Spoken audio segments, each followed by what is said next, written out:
Kilimo bora, manufaa bora kupitia ukulima. Kwenye kilimo bora leo, nimetembea katika kijiji cha Ikapolok ambalo liko katika gatuzi ndogo la Malaba, gatuzi la Busia, ambapo tunakutana na mkulima mmoja ambaye alichagua kufuga nguruwe japo mahali hapo wengi hawafugi nguruwe. Kama tunavyojua, kilimo huwa inashirikisha kupanda na pia kufuga mifugo. Tukifuga kuku, tukifuga ng'ombe, tukifuga mbuzi na pia tukipanda mimea tofauti, yote tunaileta katika kilimo bora. Leo niko na mkulima ambaye yeye aliamua kuchagua kufuga nguruwe japo katika mahali hapo hawaruhusiwi kufuga nguruwe. Wacha tueleze ni nini na chanzo kilichofanya akaweza kuchagua nguruwe japo katika hii community ambayo hako hairuhusu. Habari mkulima? Unaendelea vyema? Kabisa, namshukuru Mungu ametufikisha wakati huu. Sasa unaweza kanielezea nguruwe wako hali yao vipi? Nguruwe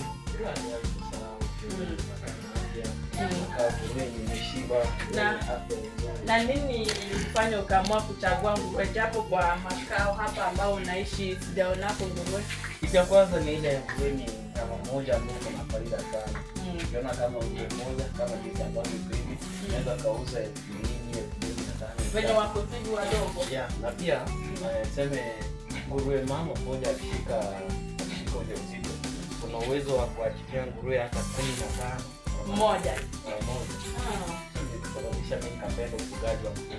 Na kwa hii community naona watu hawaipendi, lakini ukaamua kujitenga kando. Unajua kitu cha kwanza watu wa hii community kuna moja ambao napata ni Uislamu, na kulingana na Uislamu wanasema wanachukia tu nguruwe. Pia watu wanaamini nguruwe kwani ni mnyama mchafu sana. Lakini ukiona hapa hivi panakaa mahali pasafi.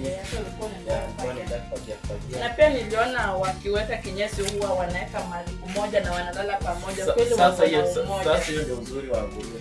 Nguruwe kama kwa mfano hapa hivi tunapiga sasa tunalala hapa pamoja yote. Kisha pande huko wanaweka uchafu huko. Sana naona uchafu uko ushatoa. Sasa mfano hapa hivi ukisukuma pande huko ndio nichote nipeleke kwa shamba huko. Alafu naona umeweka vyumba vidogo. Naweza tuelezea ni kwa nini? Ukiangalia hapa hivi hizi nguruwe zote hizi ziko na age moja. Ukiangalia kwa hizo zote pia ziko na age moja. Hapa naona wanakaa wakubwa kiasi. So kwa sababu gani nitakuonyesha? Kwa sababu ukiangalia hizo na hizi hii kama moja na pengine ukiweka pamoja hizo zitaanza kuchapa hizo. Unajua hata mwanadamu ukiwa na mtoto kuna venye unaweza ukaegemea mtoto unaanza kumchapa tu kule. So akiweka pamoja hao wataona taabu, maana wanavipi. Na nimeona pia umeweka mama kando. Bado waliacha kunyonya ama wameshaanza kunyonya, lakini sasa nilizitenganisha kabla ya kumaliza kunyonya, kwa sababu unajua mama pia ni mama anataka afya na pia vinyawa wengi wengine wakinyonya ile afya ya mama itadidimia kidogo, maana nikaamua kujitega pia.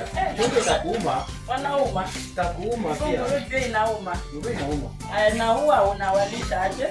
Nguruwe inawalisha kwa kutumia kuna maadili ya chakula kama kuna ambayo inaitwa milk. Unachanganya na chakula kingine ya kushabu inaitwa rice jam. Ukichanganya unatafuta hivi kuna uchafu wa mboga inauzwa, unachanganya pia. Kwa mfano unachukua gunia moja ya rice jam, gunia 2 ya rice jam, ama gunia moja ya rice jam, gunia 2 ya rice jam, uchanganye na umena hata dodo 10. Basi uchanganye pamoja, chakula tu kwa salama. Sio unaziwekea hapa chakula, unaziwekea maji na kula tu kwa rahisi. Na sasa ni kiasi gani ya chakula wao wanakula kila siku? Kwa mfano unaziwekea hii ndoo ya 20.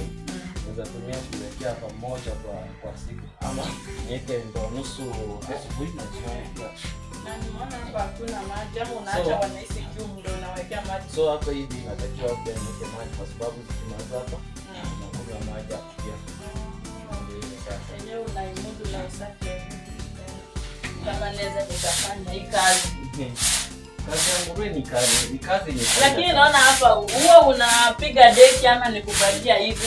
Maana naona si chafu vile watu huwa wanasema. Kupiga deki lazima, unajua nguruwe itafuata wote maintain aje. Na alafu iwe na usafi, basi wewe ni majukumu yako hakikishe ni safi. Alafu na hiyo uchafu yake huwa ni mbolea ama unaifanyanga? Uchafu yake pia ni mbolea, lakini pia kwa shamba mahali ambapo unapoiweka inatakiwa kila kilimo unafaa kwa sababu wakati uchafu tu ukikanyaga hivi utakurudi tena wakati mwingine ukiwacha na kupata. Kwanza naona hapa hivi kuna mboga, alafu kuna maji hapa. Hayo ni ya nini? Hayo ni maji ile baada ya kuosha sasa yanapika yanaenda hapo ndani. Au haina madhara? Hiyo kuna madhara pia, kwa mfano ukitaka kuongea itakuacha sawa sawa. Hairuhusi. Kanyaga pita kwa kata miguu. Wenyewe hii mbolea inatumika kwa miboga na naona inafanya pia. Sasa nimeelewa, asante. Nashukuru sana. Mpenzi mtazamaji, mkulima mwenzangu, unapoona tumeweza kuelezwa jinsi ya kufuga kilimo. Nguruwe ni kitu ya maana na pia wewe ukitaka unaweza anza leo. Tumejifunza kufuga nguruwe. Hadi wakati mwingine, kwa heri, Mungu awe nanyi.